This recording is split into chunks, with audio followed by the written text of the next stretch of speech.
What's going on, guys? It's your boy Alec, aka Python Don, and welcome to part 4 of Project Yoshimitsu, my $100 eBay turbo build on my BMW E46. In this video series, I'll be taking you through a detailed and thorough journey of building an E46 turbo start to finish, with information on every part required and work through what it actually takes to get this job done. Sit back, get comfortable, and join me in these long-form, in-depth episodes as we take this BMW E46 to the next level. In the last episode, we got rid of the old factory catalytic converters and finally mocked up placement of the new turbo manifold and turbo.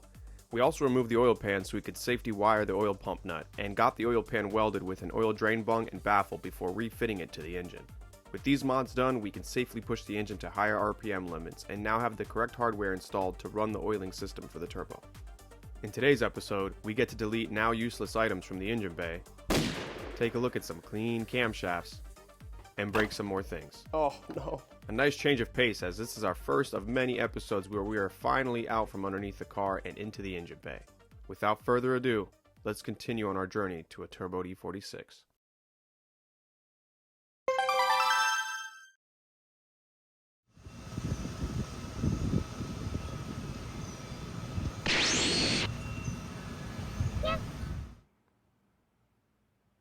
Here we are, boys. So excited about this episode because it'll be the first one out of all the videos we've been watching where I won't be underneath the car the entire time. So super excited about that. And as you guys may have seen in the title, this video really is about boost proofing the intake manifold. But with that coming off, we're going to be in this space. We're also going to be doing a lot of these items, so let's go over what these items are. We'll start off with this gorgeous piece just shining at us. This is obviously the aluminum valve cover. So I teased this at the end of last video, guys. Something you're going to want to do if turboing your BMW E46, the amount of heat that the turbo is going to generate is going to literally melt that plastic valve cover. So it's almost like a necessity to do. I got this one powder coated, so you guys may have seen in a previous video where I tried to manually spray paint it and sand it and it came out crap. But powder coating it worked. I then put some clear over it, and I honestly, for my first time painting anything like this, I think it came out super nice. So we will be replacing the valve cover, plus my valve cover in my car is leaking, which is also really common. So that'll be two birds, one stone thing there. Some hardware to go along with it. And then we also have some brand new coils. We will be removing the coils to get to this valve cover. I think my coils are the original coils, so brand new coils. We also have these bad boys. These are tried and true NGK V-Powers, BKR 7Es. Push a lot of power through these. Guys have been using those spark plugs for years. We will be gapping those before putting them in the engine. After that, we have some stuff related to the DISA. So I actually have been running an unplugged DISA for like 6 months. I bought a non-OEM unit, which is not a good thing to do. And sure enough, after like a month of using it, I'd get out of the car just like on idle and I'd hear this rattling. I open the hood and yeah, that shitty DISA that I bought was already failing at the flap. And you don't want this to fall into your intake. It's actually a potential issue. So I unplugged it. So those 0 to 60 runs, the 100 kilometer to 200 kilometer video I did, those were all done without a DISA, I'm sorry. So we're going to be repairing it. This is a really common repair kit. It's got a metal flap now. It's redesigned, the pin that goes through it. These will never fall out of your DISA. It's not only a fix, it's also an upgrade in this case. We're also going to be tapping the back of the DISA and adding this bung. We'll get into that part later. Yeah, for some vacuum lines and stuff. Again, this is going to be boost proofing this intake manifold, and we'll get into that in a moment. So here I have a ICV bung because we are going to be running a different intake tubing and stuff. We'll need to make a custom routing for the ICV.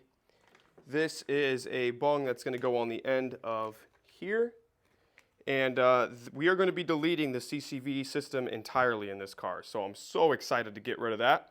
For those that know what it is, in the E46, it's an extremely common vacuum leak, source of a vacuum leak.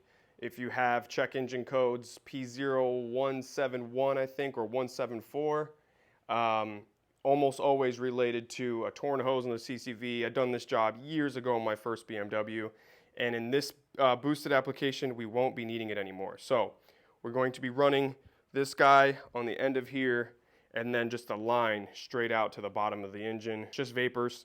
It's going to be being vented out onto the bottom of the car. Some CCV taps. So there will be holes once the CCV is removed that we'll need to fill with these plugs here.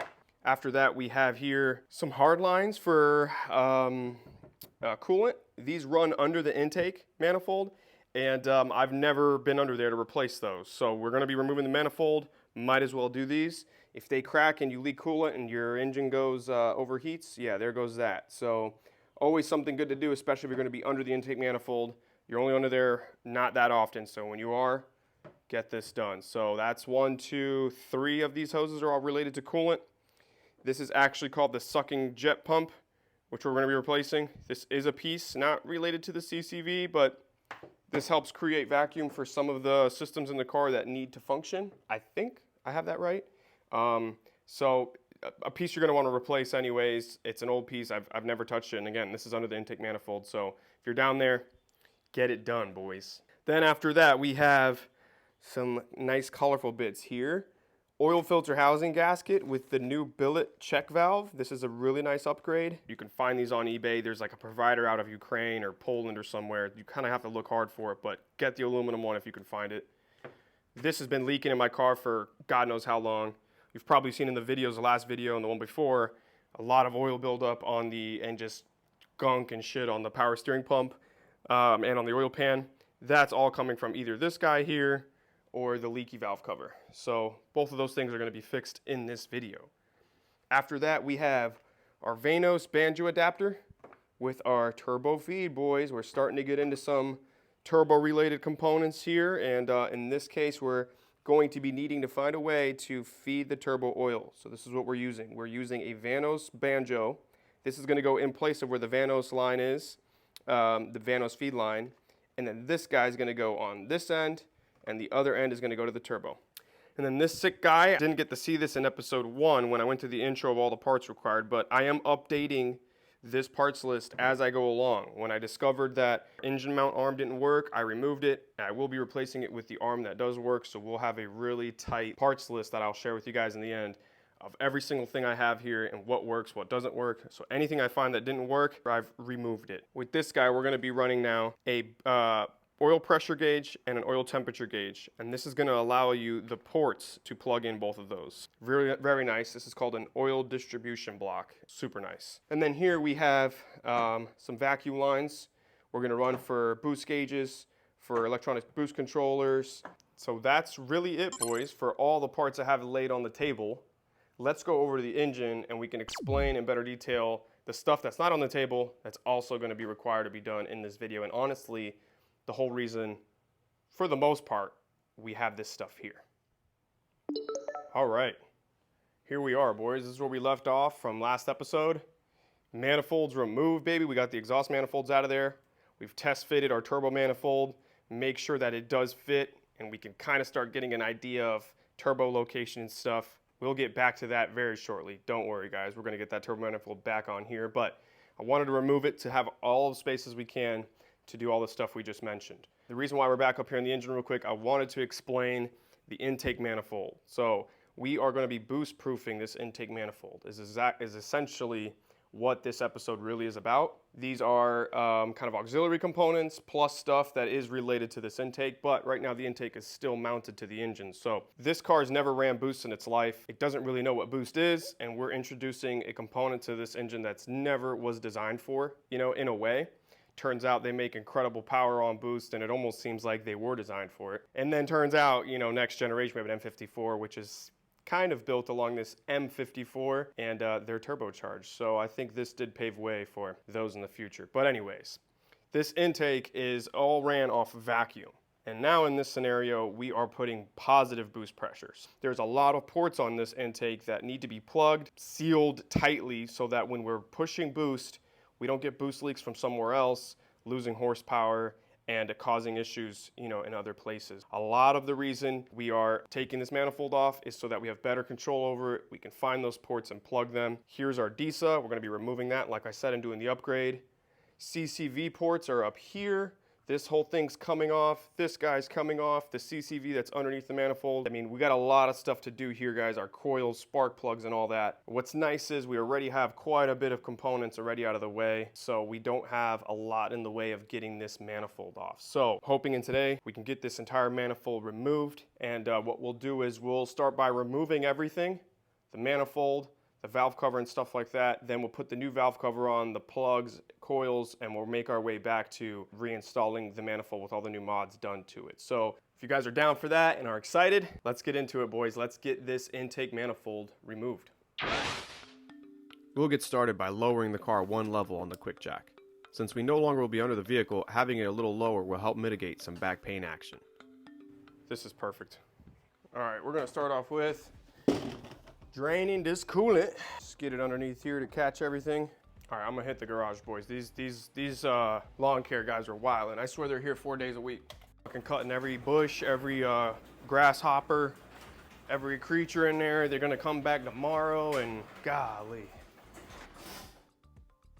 Nice. We got this clip here. Let's get the coolant out of this car and make a little bit of a mess. Right here.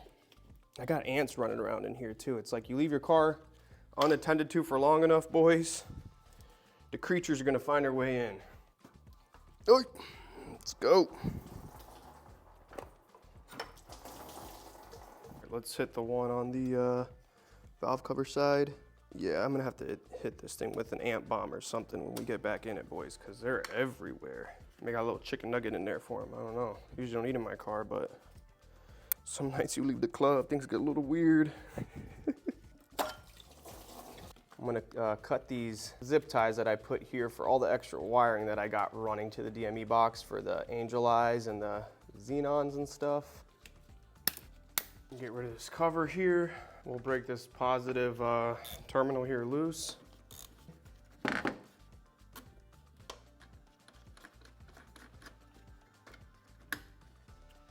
gonna go ahead and get this 10 mil for the relay and the angel eyes out of here.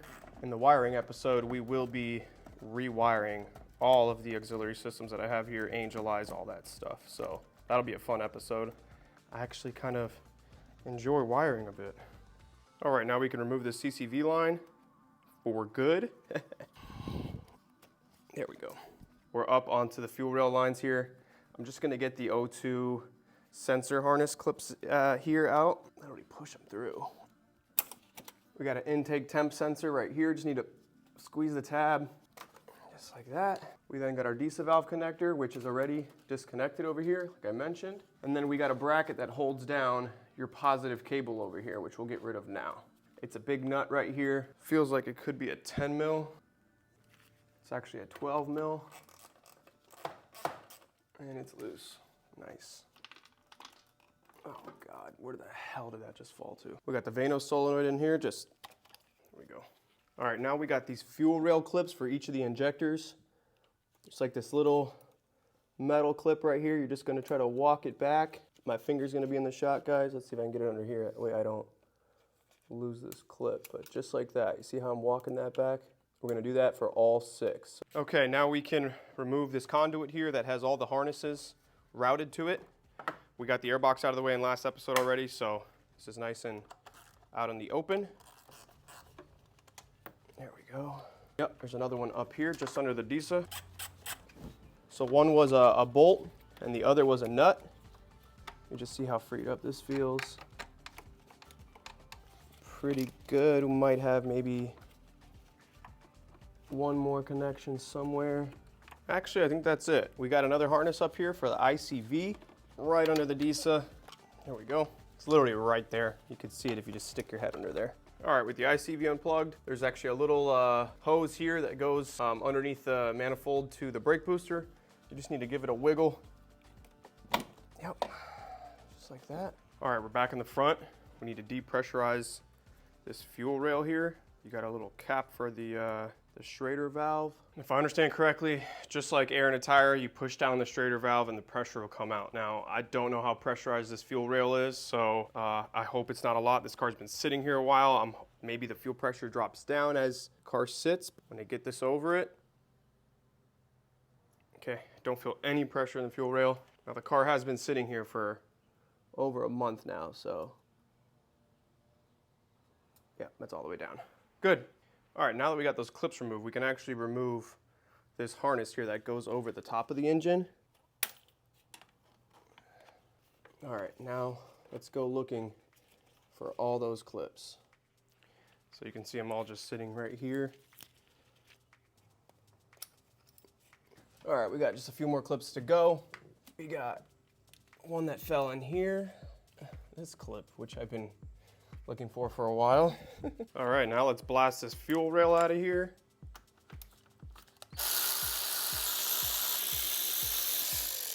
Now I should just be able to pull up on this rail here, just like that. Let's get that last injector off. There we go. Now what do I do with this guy?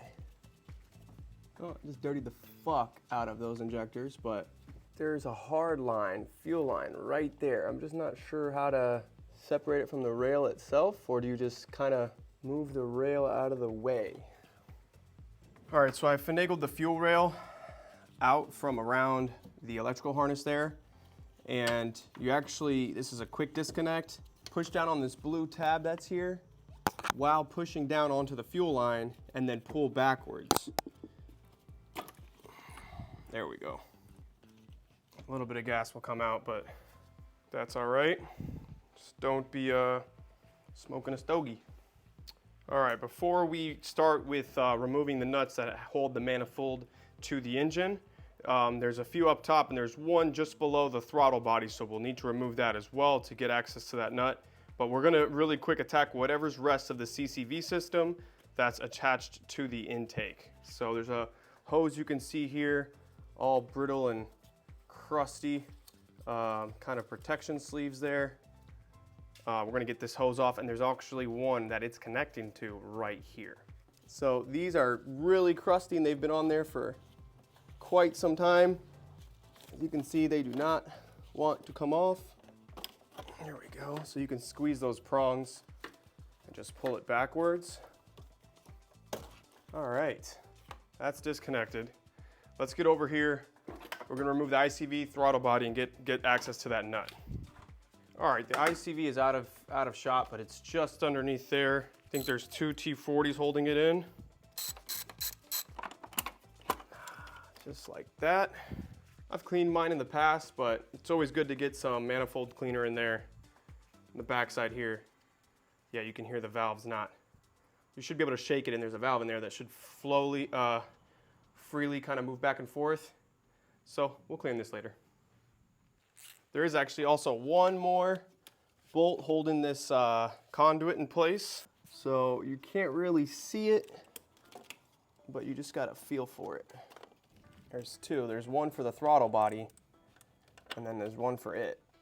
We're gonna be taking the throttle body off anyways. Well, and that one is the throttle body bolt, so whatever. We gotta take the throttle body off like I said, so. All right, and it is a nut. Now that's really loosened out of the way. All my harnesses are pretty much removed. I'm trying to see if there's any others that I can get out of the way. There's one here for the thermostat. I don't think I need to remove it, but pop it off anyways. Looks like there's one here for the oil temp sensor. I think we're ready to remove the throttle body. There's also some 10 mils all around.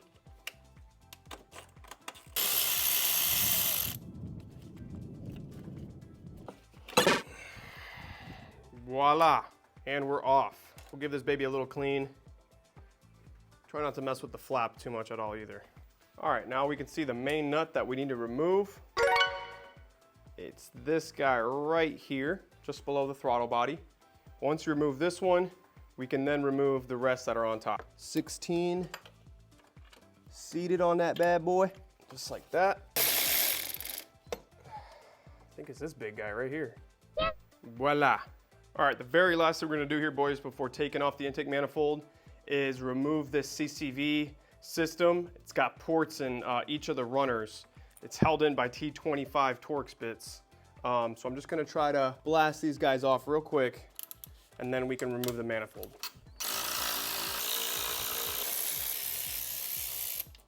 Just like that. There we go. Boom. That's all part of that CCV system.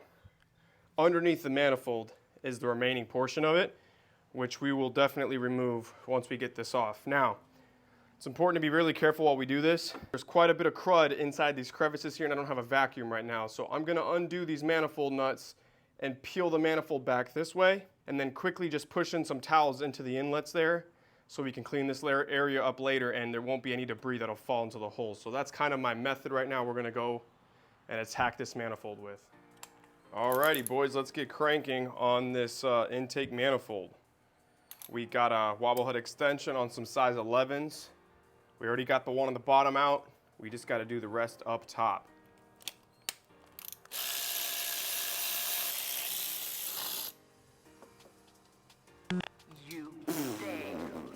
You guys saw that.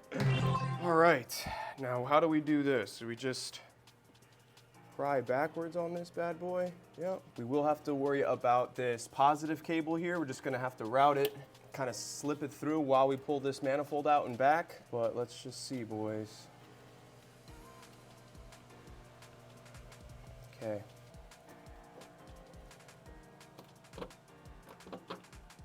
It almost feels like the nut I got at the bottom ain't the one. I don't know what the hell that nut was. Let me double check. Let's see what's going on here. I stuck my hand down there with a light, and I did confirm that is the nut. So, not missing a bolt. The studs are just very long, so I got to clear the studs first, then I can peel back on the manifold. I'm gonna try to get it directly across from it. We'll kind of pull upwards and back. Oh, there it is. All right. First thing I want to do, let's see what's holding me up here. Could be this cable. Damn. Push this backwards. Out of here. I think that's it. Let's just park it right there. See what I got holding me up. All right, let me just show you guys what we got here. Really quickly, I'm just gonna plug all these intake holes up with some towels. We are gonna get in here and clean all of that. I wanna have that surface nice and clean. But the method worked, just kind of slowly pulling up and back on it. There's all this debris in this manifold that I just didn't want getting in these intake ports. You can see here a little bit in better detail the CCV system right here that's under the intake manifold. That line we separated from here, it has a bunch of tubes to it. Some go down to the dipstick tube down there. We have some vacuum lines in the back. We're gonna assess all of that in just a moment. But first, let's get to plugging these intake holes and see how we can get this completely removed from the engine.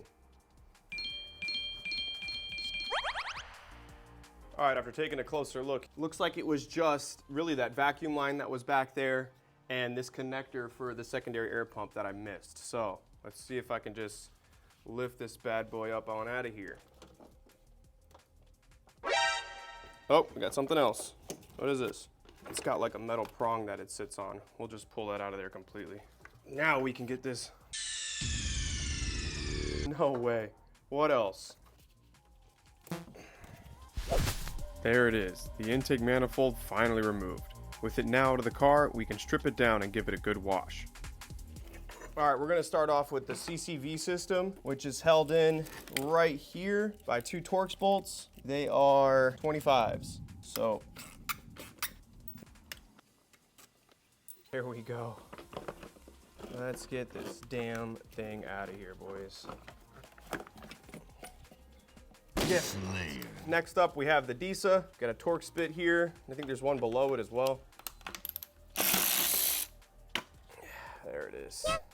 Next up, we have the check valve, which goes into one of these pressure ports. Here we have where the secondary air pump vacuum line went, and then this solenoid, which we no longer need. So we're gonna keep the check valve, we're gonna need that, but this solenoid we can get rid of. There's like a little clip back here. You just push down on it while you push out with the solenoid. Yeah. There you go. See how it kind of clips into place here. So we no longer need this shit either. Things are getting lighter and less complicated, which I always like, but we're gonna add back some more complication when we when we turbo this damn thing.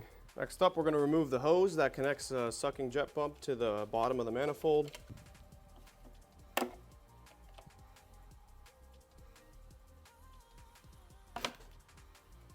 All right, last thing we gotta get off here is the intake temp sensor. Put a flat head in like that. Let's see. Yeah. I got an intake temp sensor, new O-rings, so I figured I'm gonna pull this out too. But it is hella dusty in there. Hella dusty and hella crusty.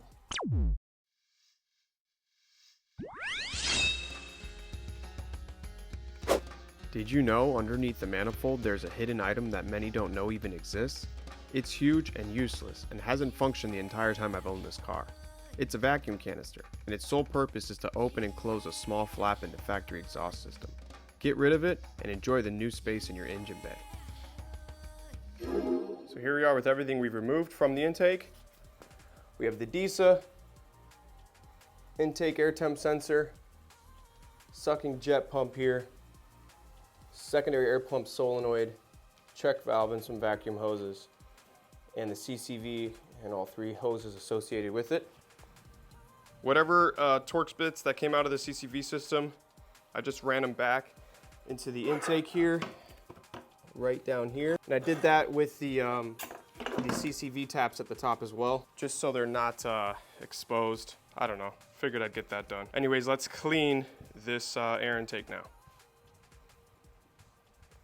Got a little storm action coming through while we go wash it. This is actually like super common for Southwest Florida at this time. 4 o'clock, you get a rainstorm. By 6 o'clock, it's nice and sunny again for sunset. It's kind of funny. Love it though. All right, let's get this puppy cleaned up.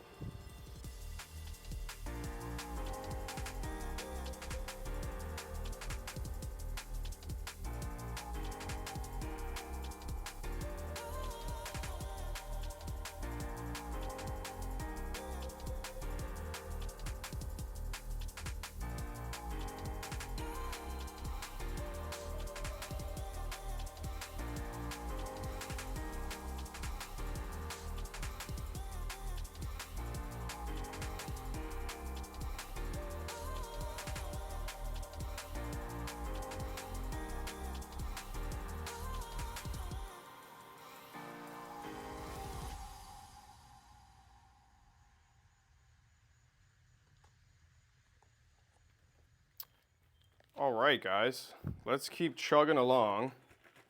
We're gonna get started now on getting rid of this plastic valve cover. We could finally install that gold metal one. I'm super excited for this part here. Since I don't wanna leave the valve cover off and the valve train up top exposed to the elements, we'll go ahead and replace it. We'll do the gaskets, all the coils and spark plugs now, and just button this whole part up and be done. And then make our way to oil filter housing and all that stuff as we come back around to the intake. So let's we can start off with just getting these plugs out of here, just like that. You kind of just lift up on them. There is 2 different plug styles here, coil pack styles. I think these are the newer pencil coils, they're called. We'll just pull up on all these. Oh, that didn't want to do its job. There's always going to be one giving you, there it goes, an issue.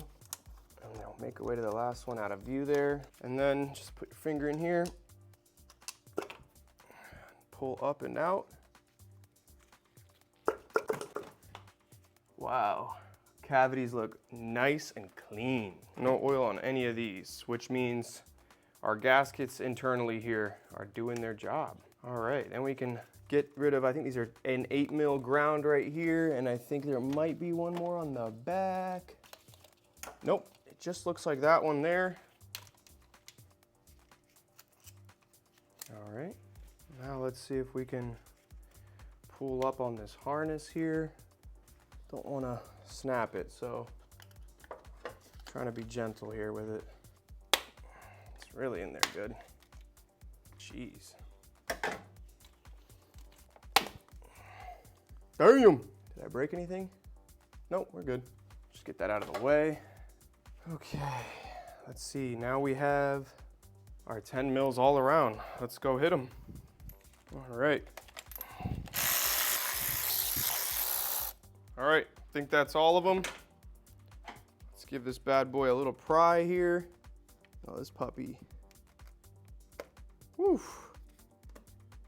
It's on there good. Pop that. All right, what does we get to see here?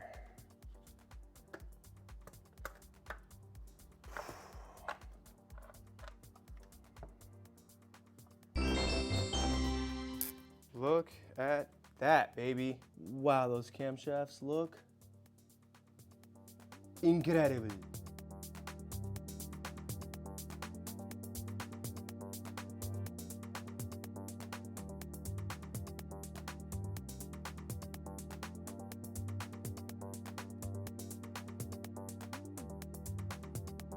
I'm absolutely in love with how well this looks inside. Granted, the engine's been sitting for a while, so it's had time to drain all of its oil, but very little varnishing here on the Vanos. And the cams look amazing. Cam cover looks great. Very little wear right on that camshaft that I can see, and we have a little bit on that one too, but honestly, everything looks pretty damn good. So let's get in here and get some brake clean along these edges here. We're gonna clean it up, and we'll get the new valve cover prepped, and we'll get it on.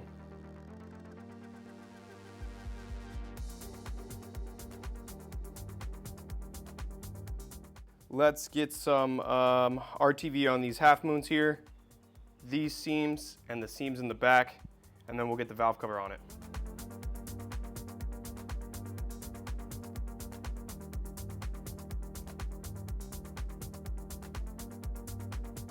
Alrighty, boys. Here she is, this beauty. Here we have all of our brand new hardware, and in here we have our gaskets. Man, I've had this pouch here for months and months. We're finally getting it installed, boys. All right, let's first start off with the gaskets for in here. There is a way they go. I think it's like this. Push them down in place. You'll see these little pull tabs will go towards the center in case you do need to grab them. But you got these little circles here to tell you, which side is for what.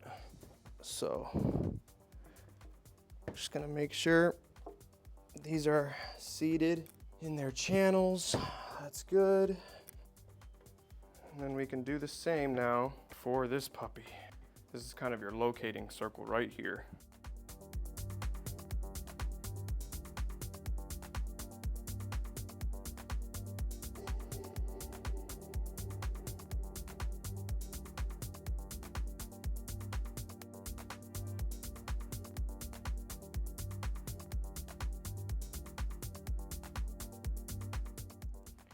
Alrighty, guys, just like that, we are ready to go onto the engine. Had some resistance pushing these in, which means it's nice and fitted. It shouldn't come out when I flip it upside down. Let's head over to the engine and get this installed. Alrighty, boys. Now, without further ado,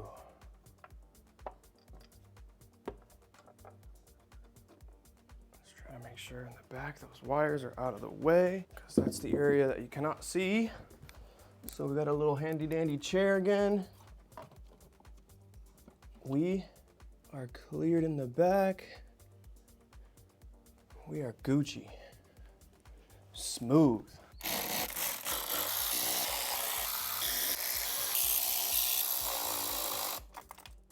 All right, so we're snugged down. I'm gonna revisit our video and see where that ground connector connects to, because I might be missing something. It looks like this guy here had this stud. Remember, I noted it when we were taking it out. So I'm gonna remove this one and replace it with the original, just so we can get that stud back for that ground cable for the coil pack. What we're gonna do is we're gonna reuse this rubber gasket, the new rubber gasket, and the new washer. All right, now that we got that stud sorted out, I've snugged all the bolts down, and we're gonna go ahead and torque these all to 10 Newton meters, starting off with the one in the center here. Now we can start on getting the spark plugs out of the holes. Got a 5/8 socket there. Make sure I'm seated all the way.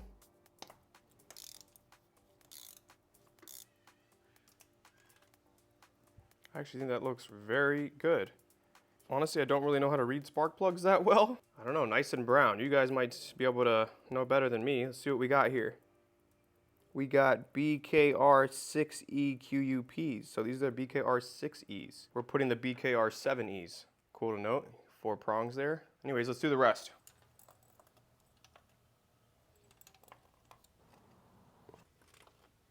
Now that we got the spark plugs out, we can take a little bit of a closer look at the condition of all of them. We got cylinders 1 through 6 here. This one actually had some oil in it, so that gasket on the inside portion of the valve cover looked like it had failed. But other than that, they all actually look pretty damn even. Maybe this one with the most discoloration. They look pretty good. Let's go ahead and get our new spark plugs and get them gapped and put them back in the valve cover. Alrighty guys, welcome to the spark plug gapping station. So I have a universal spark plug gapping tool I got from Amazon. Link will be in the parts list, guys, don't worry.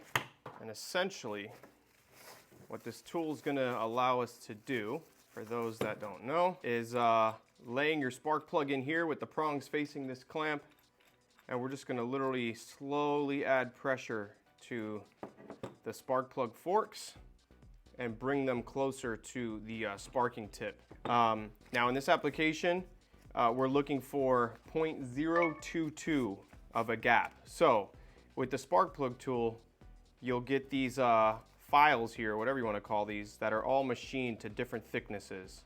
And they have a little label right there with the size of each of these. So we're looking for 0.22. We got 0.0221, 22, here we go. And this is what we're going to use to check the thickness of the spark plug gap. So here we have our thickness that we need. Let's check the gap of each of these spark plugs and gap them down to 0.022. Slowly make our way through. We got our brand new NGK V-Powers. Here they are. They look green and super cool. We just got one tip here, so this will be even easier. It won't be the 4-prong scenario. Anyways, let's check these out. All right, we got our 0.022 here. Got the plug in place. Now let's just check our measurements. Stock, how thick is it? So I got 0 resistance there. Let's start pressing down on this bad boy. This bottoms out in the housing. And every twist I give it will bring that prong in more and more. Let's try that again. A little bit more. So I think this is a better method.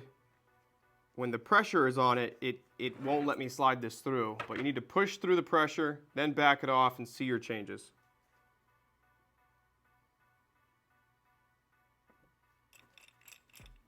Try it like that. Want a little more resistance than that. I think that's gonna do it. That's better. All right, we got one down. We're gonna repeat that process for the others.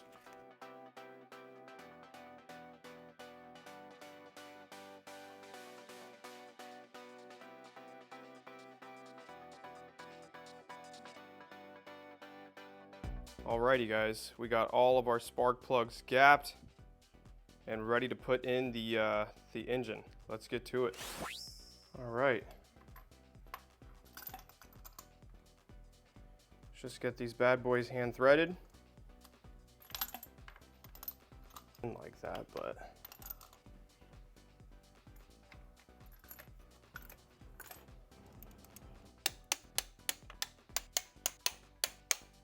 voila! Spark plugs are all in and torqued down. Now let's put our brand new coils in. Alrighty boys, we are making progress. Here I was just taking a look at the coil pack harness and how it's routed into the valve cover here, and it comes in pretty much like this. So it clicks into these spots here, here, and then just runs over the valve cover into like this bracket here that holds all the other cables. So we'll put that in a second, but something I wanted to do, this ground cable is kind of ugly, just the color of it, and this damn thing here. We'll do that real quick. And then what I want to do is take this little kind of nylon tape here for making wire harnesses and stuff in the engine bay. Love this stuff. I'm just gonna wrap it in there, wrap it around in it, just to give it that black look and get rid of that random color there, that brownish kind of color.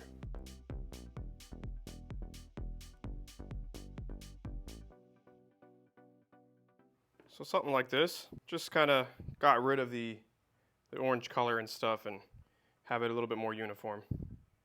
Anyways, let's get this into the valve cover. Alrighty, with a painted valve cover, that is the best it's gonna get. Plug these bad boys in.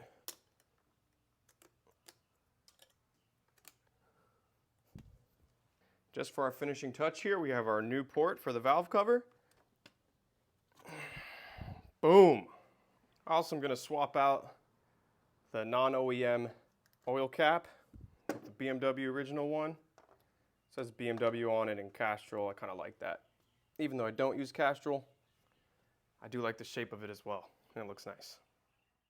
I gotta admit, I'm extremely happy with how the valve cover came out. This thing looks gorgeous. With a new set of coils and our spark plugs gapped and installed, we are ready to tackle our next section, removal of the oil filter housing. We need to address the leaking gasket as well as install our oil distribution block and sensors. In order to remove the housing completely, we must first remove the 3 items in the way: the power steering reservoir, the alternator, and the power steering pump, which is just out of the shop. Let's start off with the power steering reservoir. We have 2 13s here that hold the power steering reservoir to the oil filter housing. We can just grab this and pull it out of the way like that. Next up, we have the alternator. I have a pulley here. Long ass bolt there with the pulley. All right, then we have a 19 that's right back here. That is the battery cable. Just like that. You got some ducting here, which goes down into the bumper or whatever. But here's your alternator. And lastly, the power steering pump. There's one.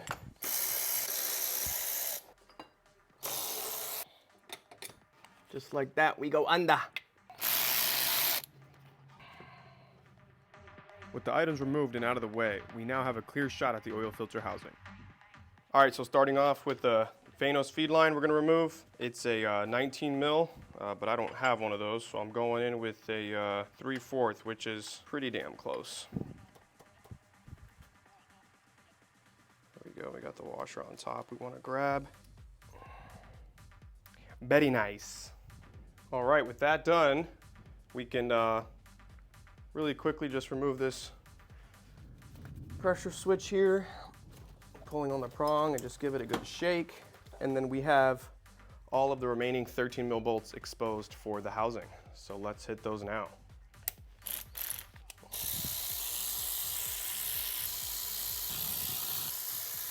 There we go. Beautiful, boys, look at that. Oh, shit. And you can see here, this is the gasket. This that goes around the perimeter. That gets flattened, and very, very common leak point right here on the E46. Look how much gunk is built up here. Let's get this on the table. Right as we get that oil filter off, boys, we got some rainfall. And And we're in the layer, boys. So we have our oil filter housing here. I made a little diagram real quick just for the bolts, just because they're all kind of different lengths. And I am going to be cleaning this. And we are going to be moving this around a bit. And I don't want those to fall out and forget what lengths they are. But let's get into a quick recap of what it is we're doing with the oil filter housing. So starting off here, you see we removed this, this Vanos line, which goes into the Vanos unit on the front of the engine. Well, if we follow that line down, on this side of the engine, we're going to be installing a lot of our new components here. So these two guys here, this is a Vanos Banjo tee. Pretty much what we're going to be doing is removing this other side of the Vanos Banjo line, replacing it with this, so that those holes there will feed the Vanos, and this new nipple on the back, we're going to attach this oil feed line to, and then we'll have pretty much two feeds now coming from this Vanos, one to the Vanos unit and the back side of it for the turbo. So we're gonna be installing that. And then here we have our oil distribution block, which goes where this oil pressure sensor is. So we're gonna break this oil pressure sensor loose, give it a good clean in that bore, attach this to where that is. This then goes on one of these ports in here, and then I have all these other ports freed up for the oil pressure and oil temperature gauges, which are somewhere under here. We'll look at those a little later. We're not going to completely install those with wiring, but maybe I'll find their connectors and see how these connectors match up with the ports I have here. So that will be for the back side of this. Pretty much we're done there. And then I'm going to try to flip this over. It's probably a oily mess. Yep. On the back side here, we have our oil filter housing gasket and the check valve that's in there.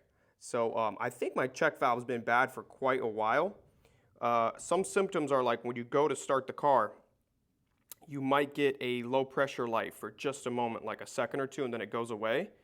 This check valve is supposed to retain oil in the housing at all times.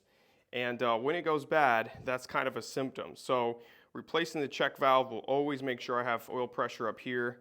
From what I understand, it doesn't do that much damage, but I can't imagine leaving that for months and months on end. You're not going to be doing some damage to the engine because the car is seeing a little bit of low pressure for just a moment in time before pushing it up. I mean, granted, it's only happening at, 800 RPM or wherever your car is idling, but still can't be the best thing to be doing. So we're going to pick this gasket out of here, replace it with this new Viton one, and that brand new billet check valve. Get this guy out of here. That will be it for our oil filter housing upgrade and new attachments. So before we can get onto that, let's give this baby a good clean because it is super freaking dirty.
Alrighty then.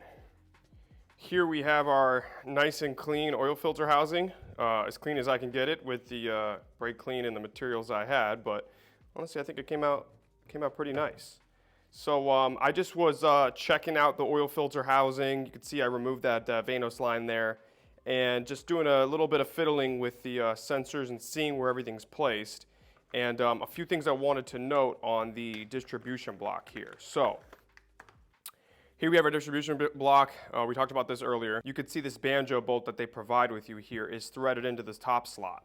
In reality though, the way you're going to install this onto the oil filter housing is actually through this open port here onto where the oil pressure sensor is right now. But just putting it up against here, I noticed that this portion here sticks out a little bit too much on the oil filter housing. and doesn't allow this to sit flush. So kind of upset about that. It looks like we're gonna have to do some dremeling, boys. I thought this was a plug-and-play kit from Rally Road, but it looks like you still need to do some modification to the housing. So not super happy about that. It's kind of annoying that we got to do that now, but it is what it is. I went back on their website and I noticed the photos that they had with this installed was on the M3 oil filter housing. So maybe they designed this around that component. I don't know, but on their site it says it works for all kinds of different cars. So they should be a little bit more specific on exactly, how this fits. But another thing to note as well, these are the two sensors for the oil pressure and oil temperature gauge that I have we're going to install when we get into the wiring section of the video. The oil temperature and the oil pressure are both 1/8 threads, 1/8 male threads, right? On the oil distribution block, there's one 1/8 male female hole right here. It's just got a little plug in it right now. So I could fit one of those sensors, but for whatever reason, they decided to put an M12 thread on this side instead. And I know why. They give you this right here, attach this guy on there, and then run your oil feed to this guy. So they're kind of saying, hey, look, if you want to run your oil feed to your turbo and maybe one gauge, you can do that with this kit. In my scenario, we are going to run the turbo feed with this guy on the back of the Vanos. And on here, I needed this because I needed these two temperature and pressure gauges. Now, when we go to bolt this up here, I need this bottom port, and that's the one that's kind of getting in contact with this. So good thing I checked this all out now while the oil filter housing is out of the car, because yeah, that would have been an issue to cut and Dremel this while this is in the car. So I want to get this housing all buttoned up with all the new hardware on it. So let's go ahead and give this guy some cutting, and we'll get that done. Now you'll see the issue we're running into. It's like, this is not sitting flush. If you need to use this port down here, you could see that this area is literally just right in the way. So I'm gonna get this as flush as I can, just like that, and we'll see how much and where we need to cut. So I'll get a little Sharpie here, come down here.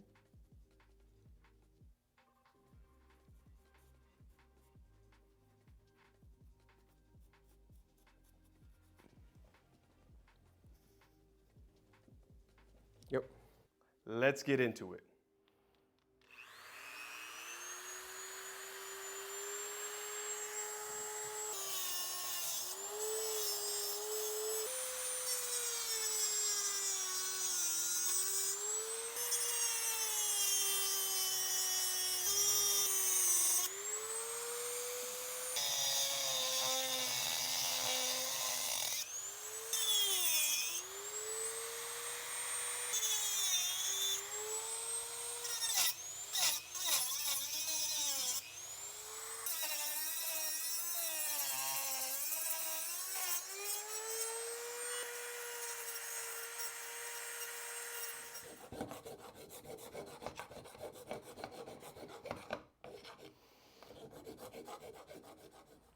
We got our cut complete. I think it came out pretty good. I even went up a little further on it. You could see all of this is really just structural, really nothing important. I just said structural and then nothing important in the same sentence. It's really just, part of the housing. It's not like it is oil passages or anything like that, but looks like it freed up quite a bit more space there. We can give it a good cleanup of all the shavings and see how fitment is. Let's see what we got now, boys. Oh yeah. Now we're talking. Let me bring this up to you guys. Check that out. Now we got fitment, baby. And then we can use this sensor for down here, just because it's a lot slimmer. Yep, probably what I'll do, assuming the alternator here isn't in the way. It's not a big deal. If I need to pop this guy back off and attach it all together as a unit and then put it back on through here, that could be also an option as well. So let's button this up. Let's get as many sensors and hardware on this as we can so we can get this back in the car. I'm done waiting here, boys. We're done. We'll start off with the Vanos tap for our oil feed line.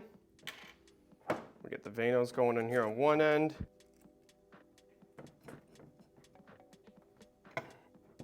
There we go. Now we can begin with our distribution block. Remember to keep this portion sticking outward for the old pressure sensor.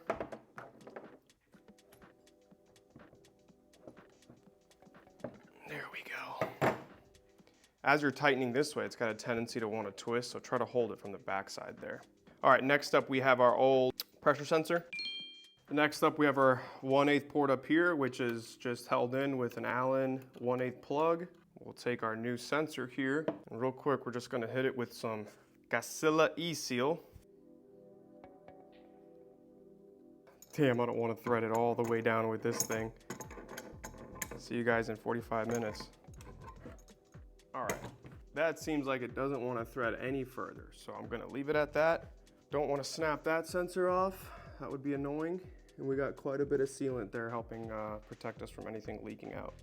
All right, boys, let's get on to, boom, our new check valve and our new oil filter housing. Let's give this a shot. So we got our old nasty gasket in here. We just need to slowly pick it out. Here we go. Nice. Damn. The hell? And our check valve, you could see, is janky and busted into place. So I'm trying to remember how to do this. If you just pop it out like this. Well, frickin' did it with this. Boom, just do a little third gear drop. Rip that thing out. All right. Yeah, I busted that thing up, that's for sure. Spring really wasn't even sitting in its place though, so it definitely was something to be repaired, that's for sure. All right, that didn't take too long. I'm glad about that. All right, now we can go ahead and place our new valve in there. There's some oil down there, so I'm just gonna hit the walls of this guy with some oil for lube. And with my dead blow here,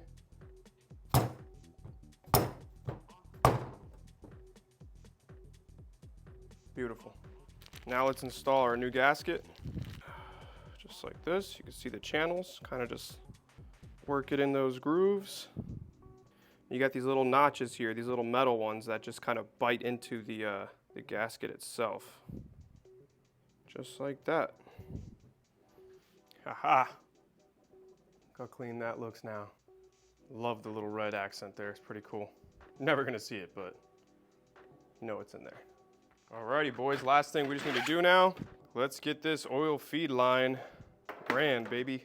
So real quick, I'm just gonna, just a skosh of this E-Seal as well here, just to the threads. I really don't wanna put a lot on this one, cause holy shit, right as I said that. Damn. Probably a little bit overkill here, but when I start this car for the first time and we check for leaks, I want to have to correct as few leaks as possible. Let's just say that. I got a little splooge right here. I like this color though. Let's give this correct orientation. We'll just follow the Vanos line. Well, you know what? I won't snug this down until we got it ran to the turbo and we know correct orientation. I think I'm happy with that. Boom, baby. Fatality. With all the new components installed to the oil filter housing, we can now focus our attention to the block and the coolant hard lines attached to it. The block is incredibly dirty from years of collecting dirt and grime in the cavities, so we'll start by giving it a good clean. Having a decently clean area while working on any part of the car will not only make things look prettier, but can also help with spotting fresh fluid leaks or any abnormalities when everything's back together and you run your inspection.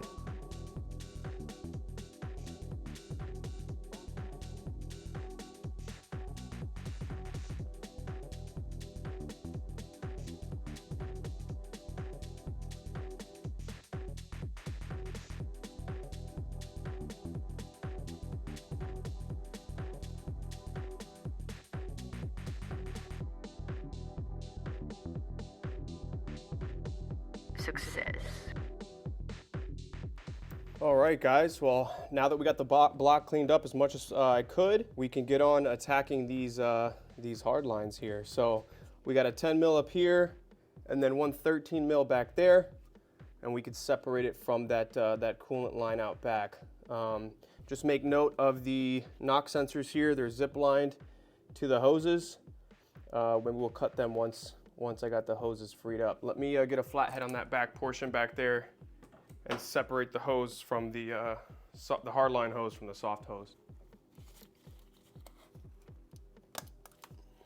There we go. Nice. Now let's hit the 13 mil, holding it to the block.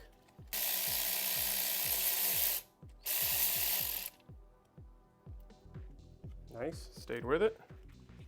We'll go ahead and cut that zip tie. That's holding it to the knock sensor. There we go. Now we just have this 10 mil here.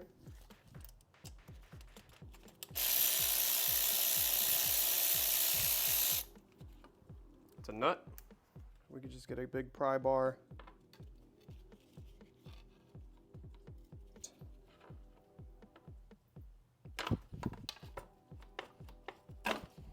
Just like that. Oh no.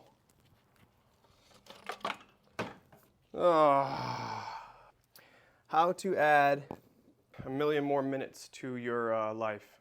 Do what I just did, boys. Do exactly what I just did. Shame on BMW for using plastic components. Especially on coolant hard lines and shit. It's ridiculous.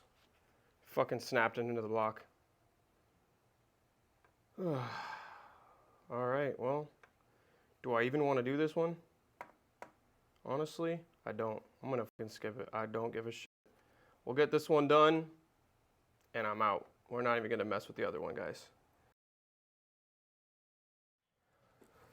Well, alrighty, guys. Let me get you guys up to speed on what happened last night. So, these plastic coolant pipes, yeah, I wanted to replace both of them. I'm just going to be replacing this top one, like I mentioned. They have a tendency to break off into the block. And then what you need to do, and what I did, was take a flathead and just slowly, and a pick, and just slowly pick away at the remaining hose that's on the block. Now, you do run the chance of, as you're picking at it, just like similar to when we did the D10 pins in the transmission, you know, punching into the bore and trying to get the sleeve out of the bore, hoping to not punch the sleeve into the transmission, because that would be the end of your transmission. Well, if the plastic that's in the bores there gets pushed into the block and gets pushed into the channels of where the coolant's supposed to flow through, and you have no way of getting that out, or you try and you can't get it out, you're pretty much bound to have some form of engine failure in the future, because as the coolant's flowing through the system, that plastic piece is going to get dislodged in one of those channels, one of the holes that flows to feed coolant to the head to, you know, cool down piston 1, 2, 3, whatever. And once that happens, you no longer have coolant flowing to that part of the piston and keeping it cool, and eventually, you know, engine failure. So sure enough, while I was working in this area here, I punched a huge chunk into the block, and I was being as careful as possible, and it still happened. So yeah, for a moment I was like, is this really it? Like, this is what a weird way to go. You know what I mean? Just everything's been, for the most part, pretty smooth, and I haven't even started the car yet, and I'm going to blow the engine up like this. That would have been catastrophic. But yeah, I did some research online and found some diagrams. This guy posted a diagram of the M52 engine and the coolant passages, and it kind of gave me a better understanding of where these passages go left and right and how they work. And I stuck my finger in there feeling around, and maybe 3 or 4 inches down into the block or the head, I could feel the piece was big enough that it actually couldn't get too dislodged in these smaller channels. So I was able to get my finger on it and slowly work it up, back up to where I can get my get a set of pliers in here and actually pull it out of that hole. So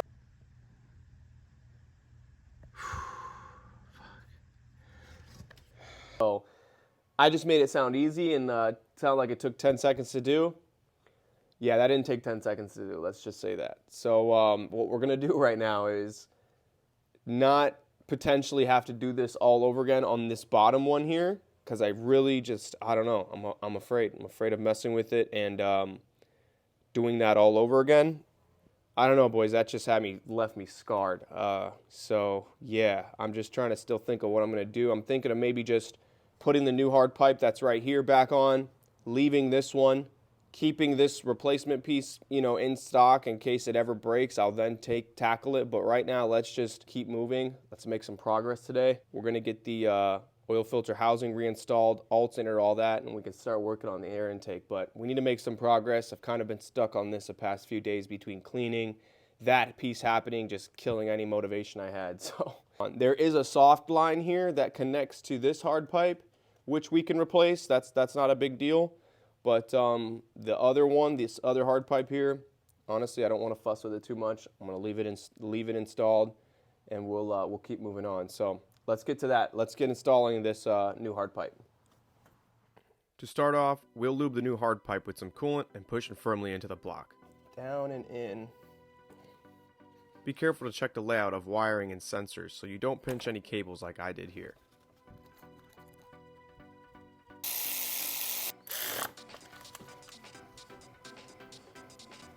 Just like that.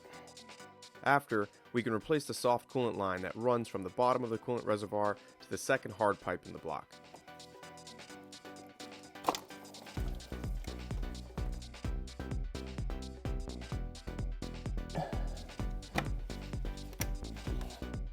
With our new hard pipe and heater hose attached, we can finally begin reinstallation of the oil filter housing. Let's peel our kind of protective cover off here.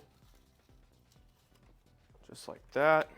We got some locating dowels here, one and then one towards the bottom, which will help us just get this seated. I got one in. Just need to locate this top one. It seems as though, so the Vanos line is hitting this coolant line here. So real quick,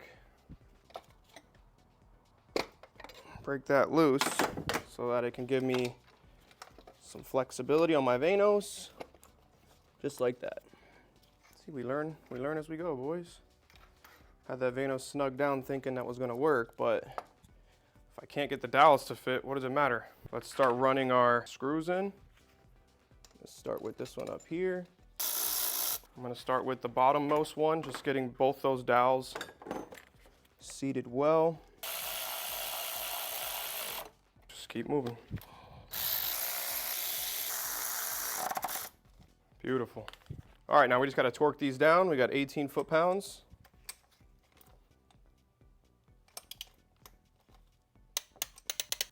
Now that we got our Vanos kind of situated, we're gonna get this Vanos installed and then we can torque that one down.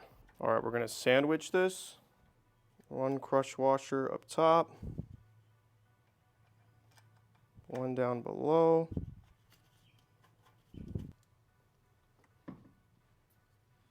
I think that's good enough. All right, now that we got that part done, we can go ahead and put in our new filter finally. So let's crack this open.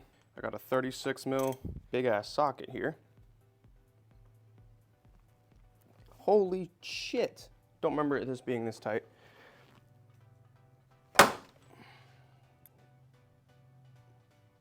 The fuck? I really don't want to break this, but I'm not sure why this is not.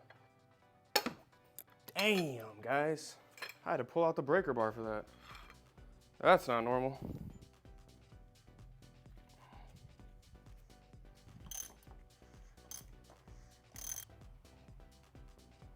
Yeah, it's dry as can be.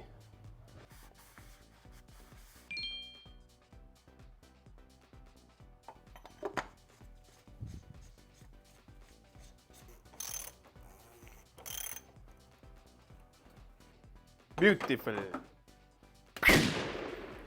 With a fresh oil filter in place, we can finish up by quickly reinstalling our auxiliary components back to the engine. Starting off with our power steering reservoir. Next up, our power steering pump. One bolt that's going to come in through the back. One that comes in through the...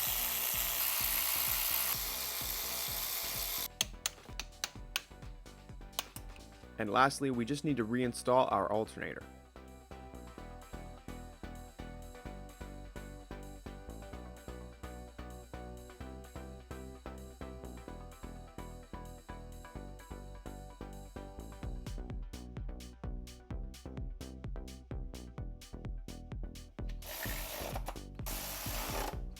Beautiful. And just like that, guys, our oil filter housing has been freshly updated with all new components and installed into the block, along with our new coolant lines. With the valve cover and now oil filter housing side of this episode complete, we have just one last piece to tackle.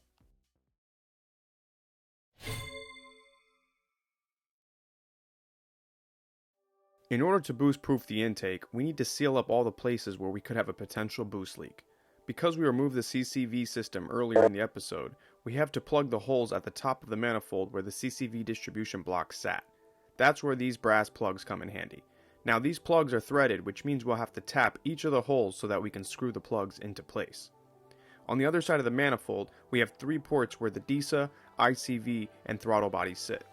The ICV is held in with just this rubber grommet. Under boost, this will not be sufficient, so we'll need to tap this port as well and replace it with a more robust, boost-proof setup for the ICV. Once we've tapped and sealed the CCV and ICV ports, we can pre-install vacuum lines at the manifold ports located at the back of the intake manifold. These are pressure reference ports we will use for the boost controller and wastegate. So let's get started. To begin, we'll plug this small port located at the bottom of the manifold. The one below it we will use when reinstalling the jet pump later. I got our cap. This is a BMW OEM cap. It's the same cap size as the one we saw in the back. Just gonna hit it with some silicone. Just like that. There we go. That bit. I like that. All right, guys. So kind of ran into a problem, but we're gonna improvise. Wish me luck, guys. I hope this works. I really don't want to mess up this intake manifold, but it's plastic. I think we can get this done. You can see here on the tap set, I don't have this tool that is, square shaped to be able to go right on the tap and twist it and drill it in. But I do have this kind of universal socket, which once you push this back end of it into it, it does lock it in place. So I've seen some videos online of a guy's using a drill bit to get this down. So you know what, boys, I want to make some progress here. I'm going to tap the tap into that hole there just to get it seated as centered as I can. And then we're going to grab it with this tool and that guy and just go for it, boys. We're going to send it. So wish me a good luck. I don't know. I hope this is not a really stupid idea, but very well could be. But we're going to send it, boys. Let's do this. All right. We're going to start off with this one here.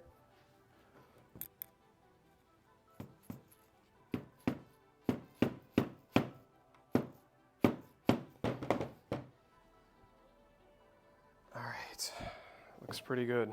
Let's do this, boys.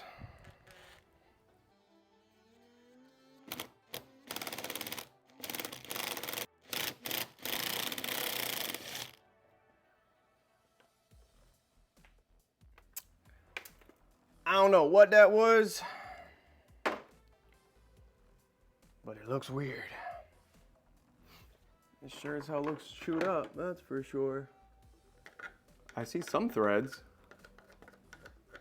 Let's just test something here.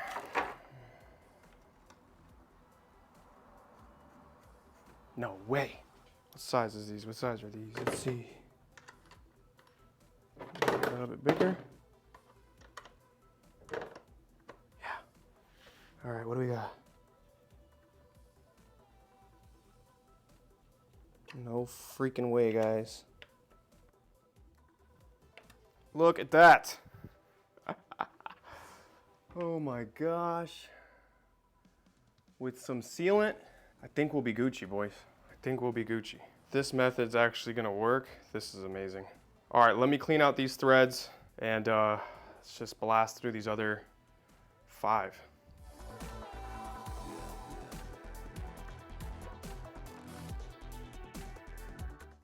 Another thing too is you don't wanna put these in and out of the threads too much. Threading in and out too often, too many times on plastic, eventually these threads are gonna collapse. So we want to, next time we thread this in, be the last time I ever need to thread this in. So we're gonna seal it and thread this guy in. So you know what, let's just do that now. So we can just knock one out the way and we're gonna go down the line that way. You can even feel this is pretty damn warm as well. I just took a peek in there and I got all of the plastic out. Let's go for it, baby.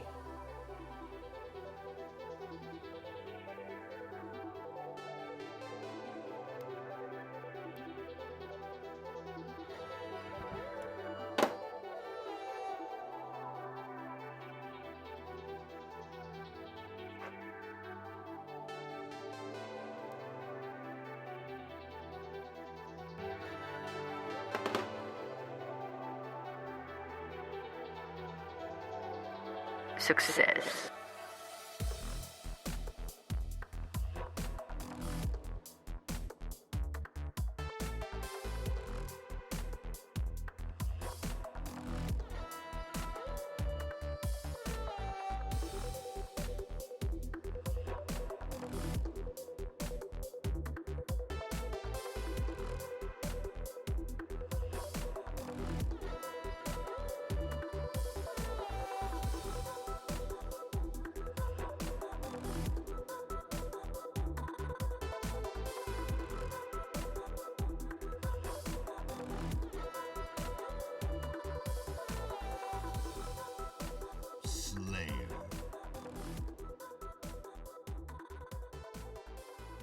Look at that, guys.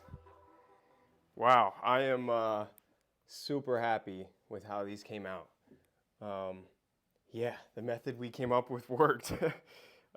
Just throwing this universal on it and just going for it, guys, and it actually did the job. So super happy about that. That was kind of, you know, you lay in bed and you're just thinking about how you're gonna do the next day's project, and I'm like, how are we gonna get this done? I realized I didn't have the right the tool that's supposed to sit over this, and I'm showing you this now because I just came up with another method for this really big guy. So we'll get into that in a second, but yeah, really happy with it.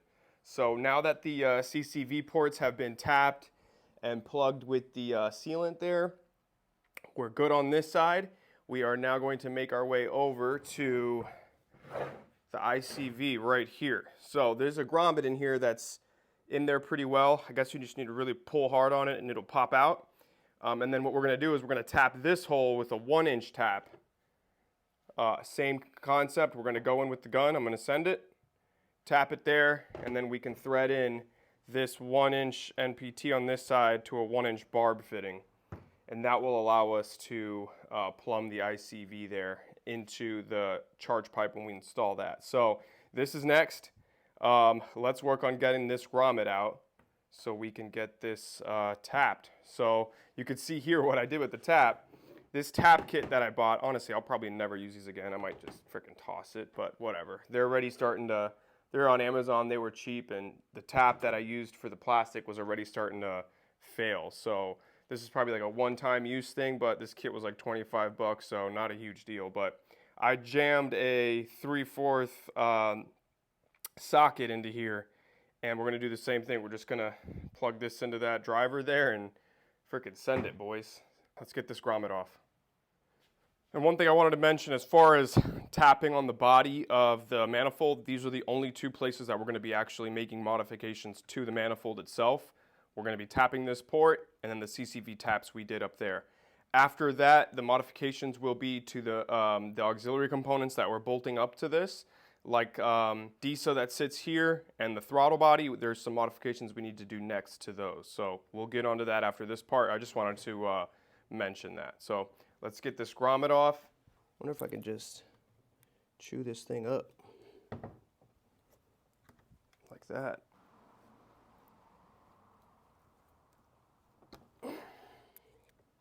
Oh yeah, cutting it helped.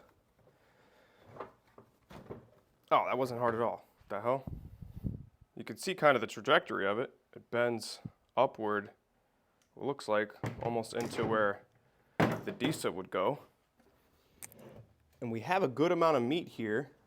This lip that kind of runs around it, good amount of meat to bite into. So, I don't know, let's not wait around here. Let's just get to it. All right, I wanted to move you guys over here because I'm a lefty and I always seem to find myself in the shot, which is kind of annoying. So, anyways, geez, that really wiggles quite a bit. All right, let's dip this guy in some water, cool it down a bit, because this plastic about to get hot. Actually, you know what we got to do first? Let's follow the exact same steps we did before. Let's take our dead blow here and get this centered as best as we can. It actually looks really good right there.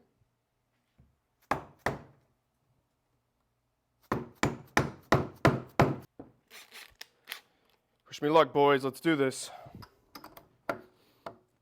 All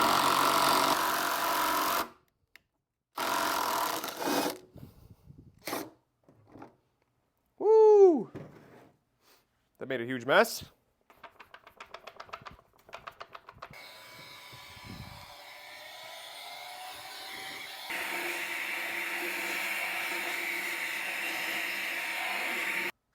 Oh my gosh, we got it, boys.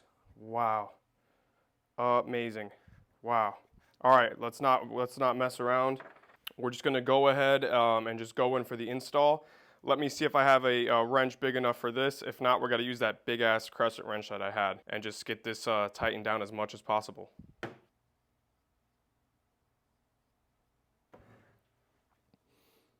But we're going for it.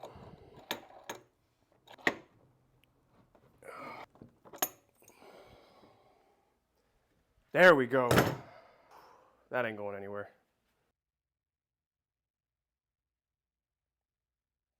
All right, we are making some good progress.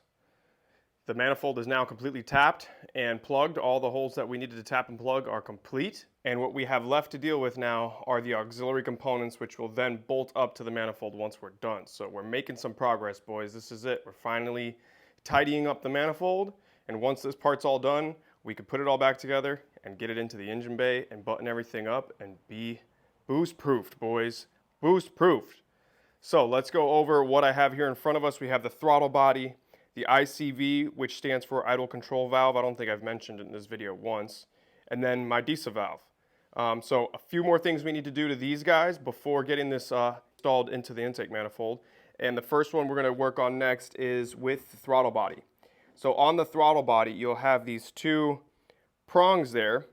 Those are locating tabs for the OEM intake boot, the rubber intake boot. So when it slides on, it knows where to grab to orientate itself properly. And we're going to shave these down with a Dremel now to allow us to slide on our new coupler that we have. This guy right here. So we're going to shave that down so we can slide that on with the clamp. So that's what we have to do to the throttle body. The ICV, we really don't have to do much. We're just going to give it a good clean, spray the inside here with some brake cleaner and clean that all out. Get the gunk out of there. On some turbo builds, they delete the ICV, and then the tuner uses, you know, the tuning graph to maintain idle control. But keeping it is going to help him idle the car a little easier from what I understand. But if you have it out, might as well give it a clean. So we're going to clean that up. Now that we have our new ICV port here, we're going to slide this hose over it right here with a clamp on one end, clamp it on the back side to here, and then we'll cut that same hose, slide it over this guy, and we'll figure out how to route it to the charge pipe once we get that installed in next episode. All right, and then the last part is this DISA. So this is my DISA that I've had unplugged in the car for quite some time because it was rattling like crazy. This is a really cheap Amazon one that I bought. Never do this, guys. This thing didn't last 3 months. And there's a diaphragm in here that is completely broken. So that's just a separate note. We'll talk about what we're going to do to this DISA in a moment. But the way to test your diaphragm is there's a plug right here. You press it with your finger. You move this flap, and the flap should stay in place. Then when you let your finger off, the flap would open up, letting you know the diaphragm's working and it's holding suction. Well, within 3 months, the diaphragm broke on this thing. It started to rattle like crazy. And it's not even working properly. So I've bought a replacement one on eBay, OEM, but a used one. I checked and emailed the guy and texted the guy to make sure the diaphragm works, because that's honestly the reason I'm buying a whole new unit. If the diaphragm worked on this, I would have rebuilt it, but it doesn't. So, but with that being said, I got a new unit coming.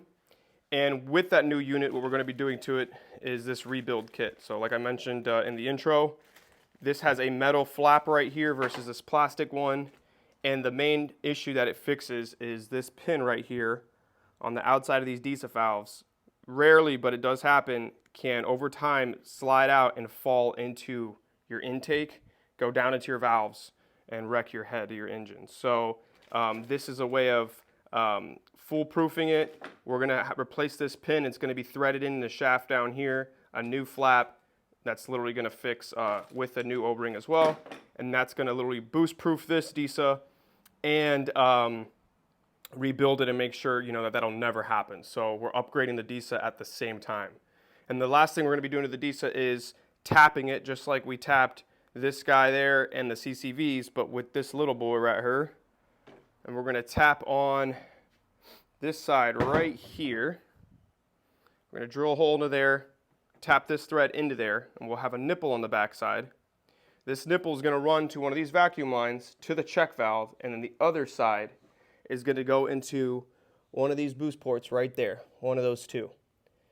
So the DISA is gonna sit here like this. We'll have a nipple coming out of this side, and then we're gonna run this check valve to the nipple to the back side of here. The other one we're gonna add a vacuum line to, one of these, and we're just gonna run it right now in the engine bay, just leave it exposed for the boost gauge. And then this one we're gonna plug in a thicker one, which is this guy right here, and we're gonna leave it exposed as well in the engine bay somewhere over here for the wastegate for next episode. So we're gonna get the whole intake with vacuum lines on it, all this stuff modified and put back on, and then we can install it, like I said, in the engine and go from there. So sucking jet pump's just sitting over here waiting for us to finish with the rest of the stuff we're doing, and then we're gonna install him, and we will be officially boost proof, boys. This thing's gonna be solid, tight, and ready to run some boost pressure. So I appreciate you guys if you've been still watching. This is probably another long video, but we've done a lot, and we're moving along, boys. We are moving along. Let's get to modifying this throttle body. All right, let me get on my eyes, mask, and ears. Can never be overprotective.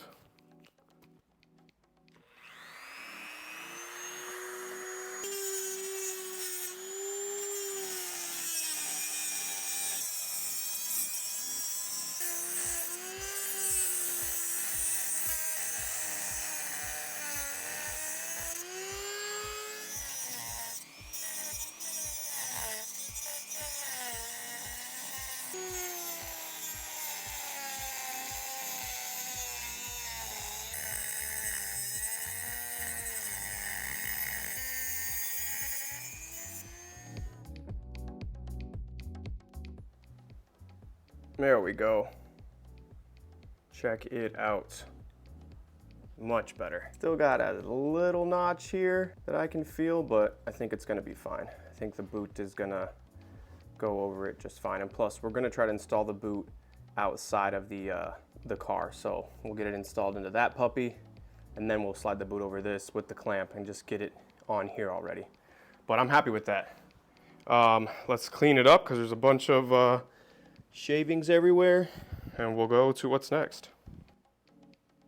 Now we'll quickly replace the throttle body gasket, and let's give this ICV a quick clean.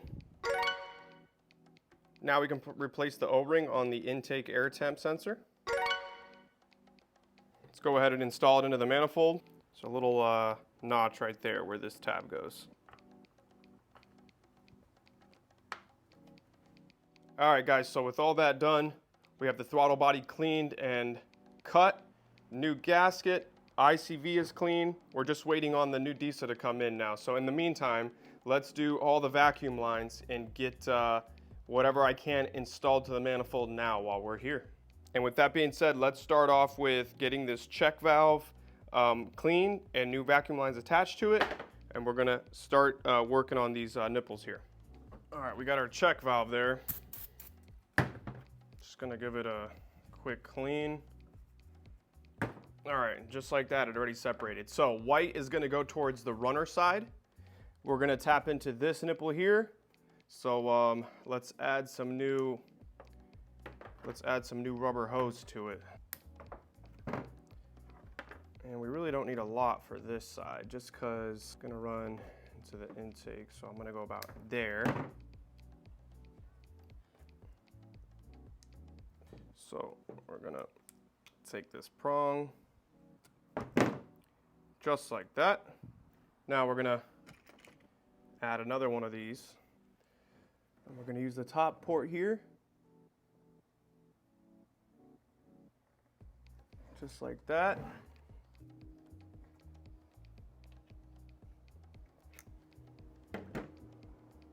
Now we're talking.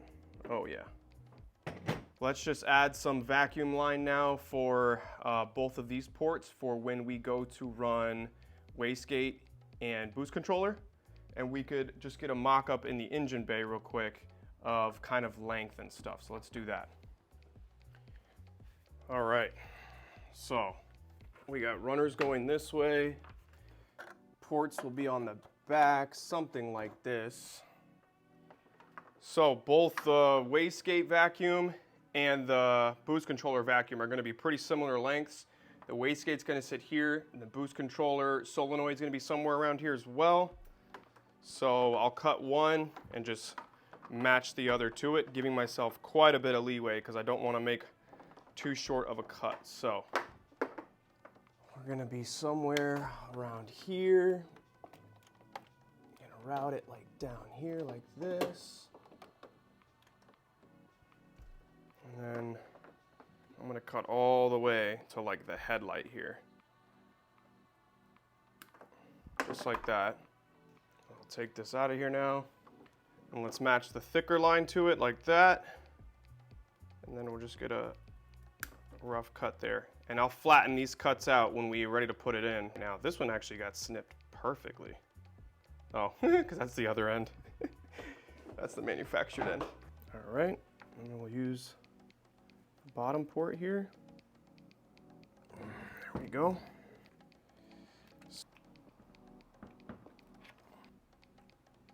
Perfect.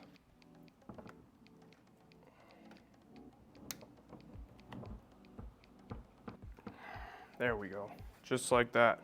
All right, we now have our check valve, boost gauge line, and our wastegate line ran. Alrighty guys, now we can begin installing our throttle body and our ICV back in place.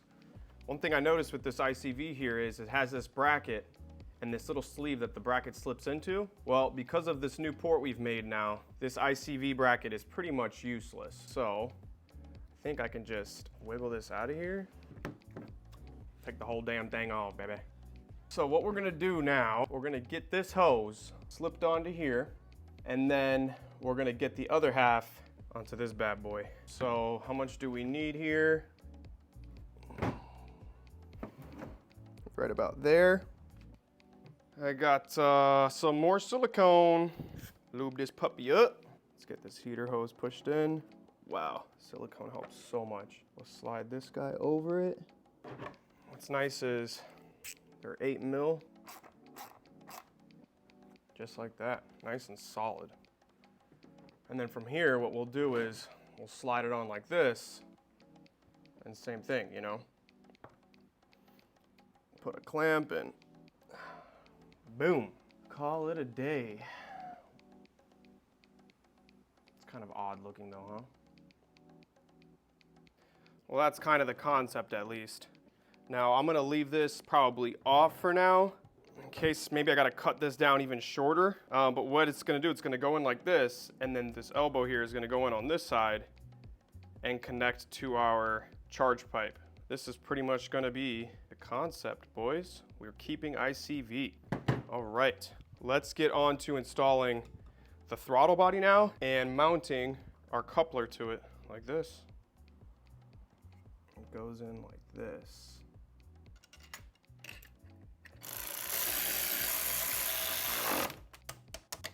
All right, so we have this nice boot here, which we're gonna slip over the end, and we need some clips to hold it in place. Now, these are what I saved from the air intake that I had previously. I think these are OEM actually, but they really are freaking tiny when it comes to the band that's grabbing onto this intake. You can see with the intercooler piping ones I have, they're much thicker, much nicer.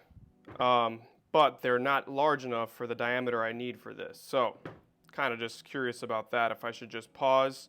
I have to wait for the DISA anyways. See if I can find just a small set of these just for a larger size for this intake. Look what we have here, our OEM DISA. The build quality on this thing compared to the cheap Amazon one I had is night and day difference. It's quite a bit heavier and just all around feels much more solid. We can now go ahead and begin rebuilding it with our new kit. There's quite a bit of tutorial videos on this rebuild kit online, so we're just going to blast on ahead. These OEM DISAs are now touching around $400 new. I was able to get this one used on eBay for only 40 bucks, and the seller was kind enough to provide proof of a working diaphragm. This rebuild kit is something I'd recommend anyone with a BMW to do, as it'll extend the life of your DISA and also give you peace of mind from the potential catastrophic failure of the pin falling off into the intake and potentially even into your valves.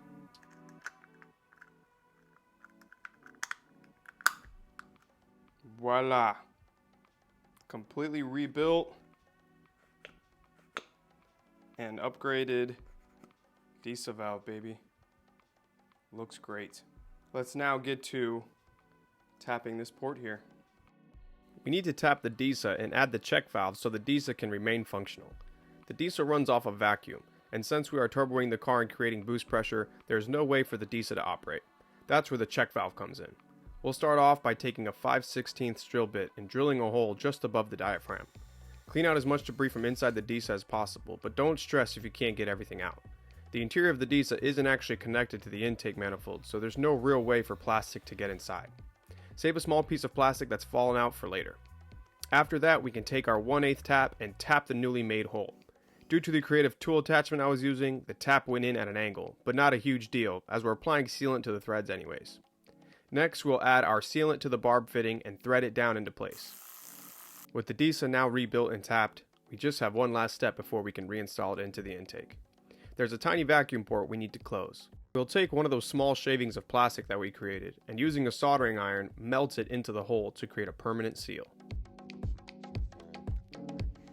Alright guys, we can finally go ahead now with the install of the DISA. Now that we've plugged that little vacuum port there, we got our bung attached, we've rebuilt it, new O-ring, ready to go in. So let's just check orientation here. The diaphragm and the plug goes to the right.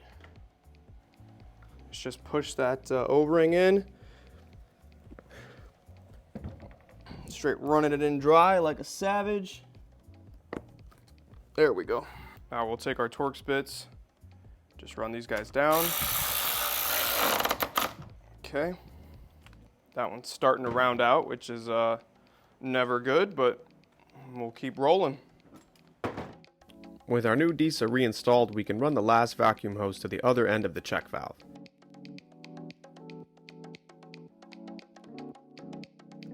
With that complete, we now have all of our vacuum ports prepped and ready to make some choo-choo noises. Our new clamps for the throttle body have arrived just in time to begin installation of the remaining components to the intake manifold. It's important to consider orientation of your clamps as you install them onto something outside of an engine. Try to look at old footage or photos of component layouts so you can get a better understanding on where things are located. These steps can help you with avoiding frustration down the line if you need to remove things for diagnosis. Here we're pretty spot on with orientation, but my ICV clamps should have been facing the other direction. I find this out later in episode 5. With the intake boot and ICV tightened down, we just have the sucking jet pump to install. Alright, let's go ahead and get this installed. I'm just going to slide our clamp over it, hit it with some silicone spray. Just like that. Don't need to overdo it. Alright, now we can install the jet pump's bracket into place.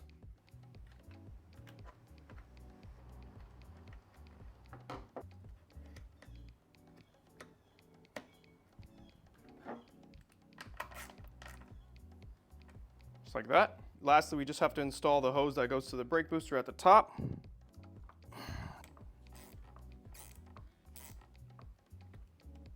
Now we're good. Let's get it back in the bracket. Oh, it seems like it goes more like that. Huh. Well, whatever it prefers. We are officially boost-proofed. What took just under a week to build and shoot, we've consolidated into about a 20-minute section. A new rebuilt DISA, tapped and sealed intake manifold, new ICV construction, and a shaved throttle body.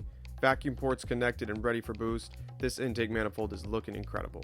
Before we can install it into the engine, our adapter for our temperature sensor has arrived. So here we are, guys. I took the oil distribution block back out because look what's arrived. We have our M12 to 1/8 adapter, and we can get our temp sensor finally ran in. So let's get to it. We're gonna start off by taking out our plug here. Just gonna break that loose. And I'm gonna use the crush washer that's actually supplied just in case there's specific dimensions and stuff they want. But just like that, we're gonna thread this down. No need to use sealant here because we'll have a crush washer. Now that we got that down, I'll tighten the rest of the way once we have this back into the oil filter housing. Let's get the sensor on here with some sealant. Now this sealant pulls out so much at a time, so I'm really just gonna sit here and let this drain out. So just like that, let's go ahead and thread this in. until it bottoms out like that. Beautiful. Check that out now. But we are good to go. We got our pressure sensor and our temp sensor now installed. Now, one thing we're also going to do is take our harnesses and plug them in. That's our pressure. And then our sensor is a unique one. It's got these these two prongs here it wants you to plug in. Give it some brute force. And this one, same thing. And just like that, we have our harnesses ran. Let's get this back into the car, and then we can install our manifold. We'll get this Vanos Banjo in here. Crush washer on the other side. All right, let's start tightening things down.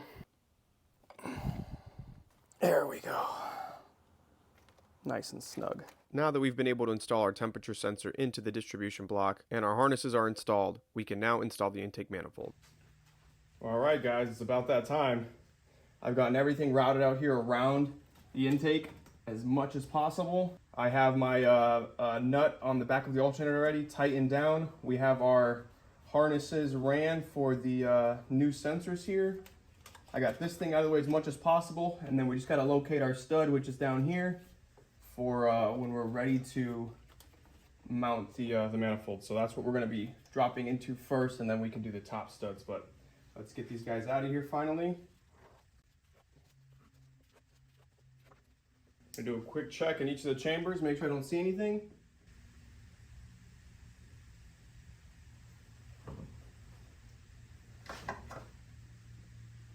I don't think that's bad stuff.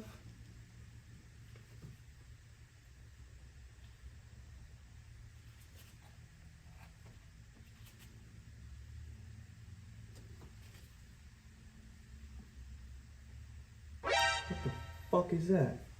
Well, I guess that's why it's always good to check. You failed. Medic! Doctor!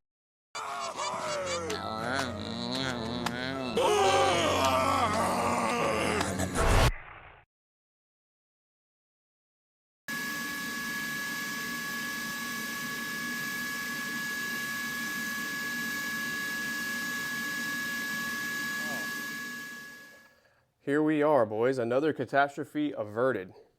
Thank God I decided to check the valves before putting this manifold back on. But yeah, that was not the move. Do not follow what I did there, trying to pull the manifold off without doing the right thing, which is to have vacuumed and air blown out all those channels when the manifold's on here.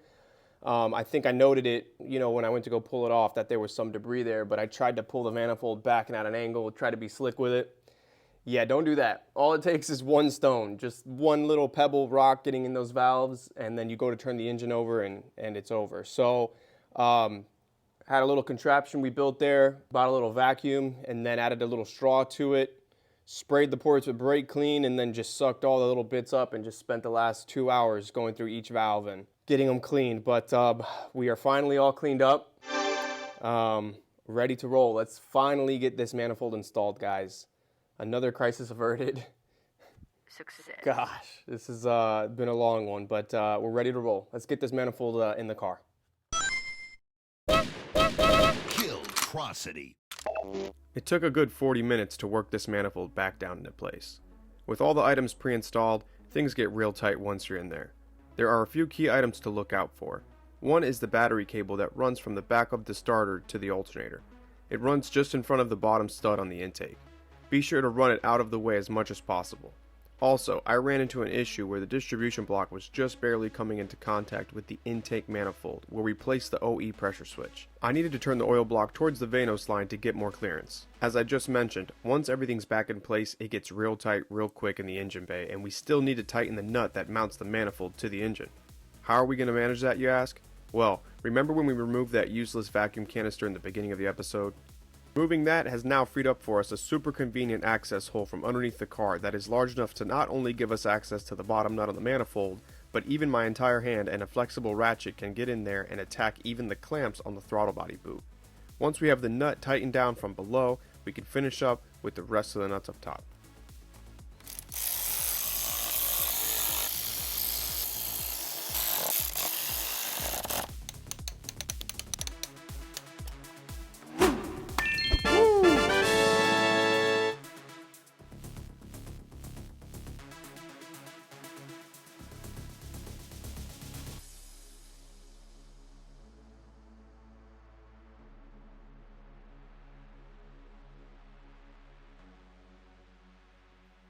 Well, that's the end of episode 4, boys.